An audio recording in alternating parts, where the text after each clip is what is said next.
My precious, precious friend, मेरे अनमोल अनमोल मित्रों, have you given up on everything in your life? क्या अपने जीवन में हर एक बातों पे आप हार मान लिए हैं?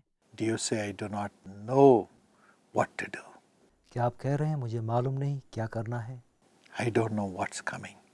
मुझे मालूम नहीं क्या हो रहा है, I don't know how I'm going to live. मुझे मालूम नहीं कैसे मैं जीऊँगा? My friend, there is hope in Jesus for you even now. मेरे मित्रों, यीशु मसीह में आपके लिए आशा है अभी भी। Let me share today's word of blessing. आइए आज की आशीष का वचन आपसे बांटते हैं। It's from John 11:40. यूहन्ना 11:40 से लिया गया है। Jesus said, यीशु ने कहा, Martha, Martha, did I not tell you that if you believed, you would see the glory of God? क्या मैंने तुमसे नहीं कहा अगर तुम विश्वास करोगी परमेश्वर की महिमा को देखोगी?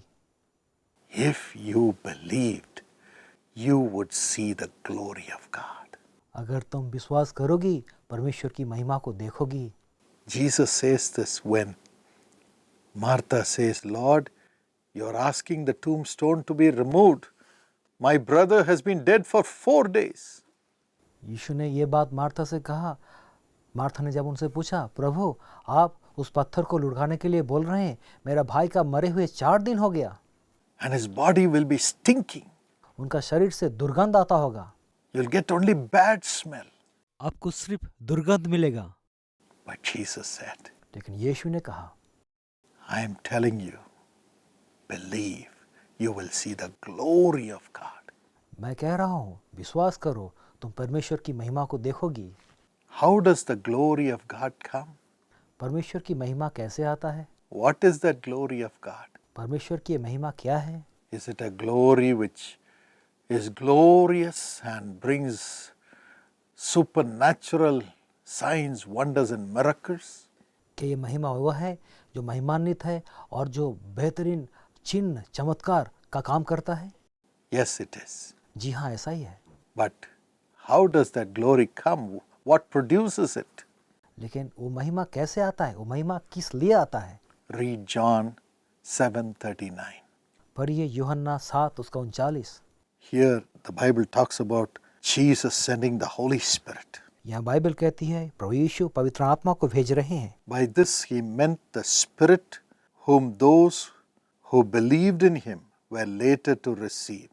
उसने ये वचन पवित्र आत्मा के विषय में कहा जिसे वो विश्वास करने वाले के ऊपर भेजने वाले थे। Up to that time, the Spirit had not been given since Jesus had not yet been glorified. क्योंकि आत्मा तब तक ना उतरा था क्योंकि यीशु अब तक अपने महिमा तक ना पहुंचा था। The Holy Spirit could come into the world only when Jesus gave his life as a sacrifice on the cross. पवित्र आत्मा इस धरती में तभी आए जब प्रभु यीशु अपना जीवन बलिदान के रूप में सलीब में दे दिया। Jesus had to die. यीशु को मरना था, His body had to die. उनके शरीर को मरना था। All his blood, which is the life for his body, had to be shed and taken out of his body. उनके सारा लहू जिसमें जीवन था उनके शरीर से बाहर निकलना था। Then only his resurrection would come through the Holy Spirit who would come into the world to fill that gap after the death of Jesus. उसके बाद ही पवित्र आत्मा को उनके मौत के बाद इस दुनिया में आना था। When Jesus died, the Holy Spirit came into the world. जब प्रभु यीशु की मौत हुआ पवित्र आत्मा इस धरती में उतर आए। The death of Jesus was the gate for the Holy Spirit to come into the world, to take over the moment Jesus closed his eyes. प्रभु यीशु का मौत पवित्र आत्मा के लिए वो दरवाजा था जिससे वो दुनिया में उतर आए जब प्रभु यीशु ने अपने आंखें को बंद किया था। And for the Holy Spirit to come, Jesus had to be glorified.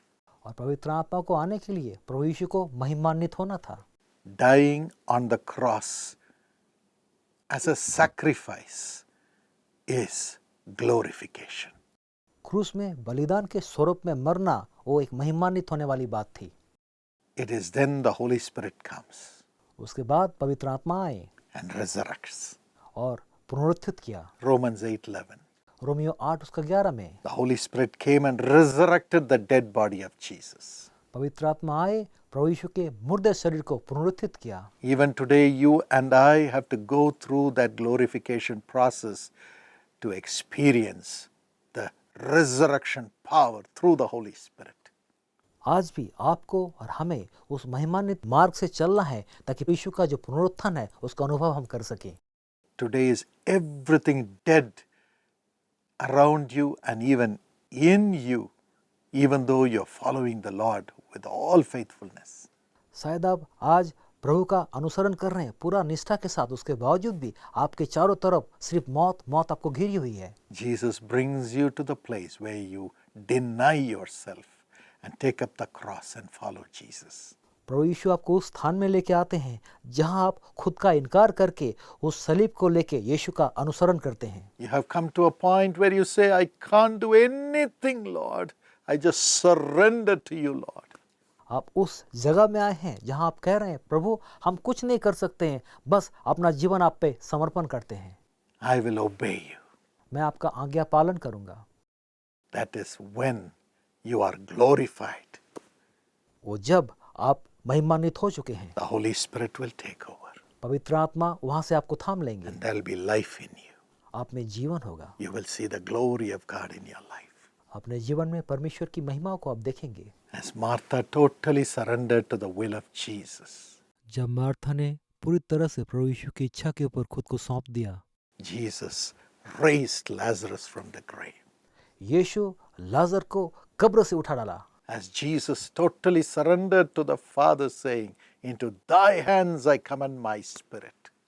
यीशु ने पिता के हाथ में अपने आप को समर्पण करके कहा, आपके हाथ में अपने आत्मा को हम समर्पण करते हैं। The Holy Spirit came. पवित्र आत्मा आए, He is the Spirit of glory.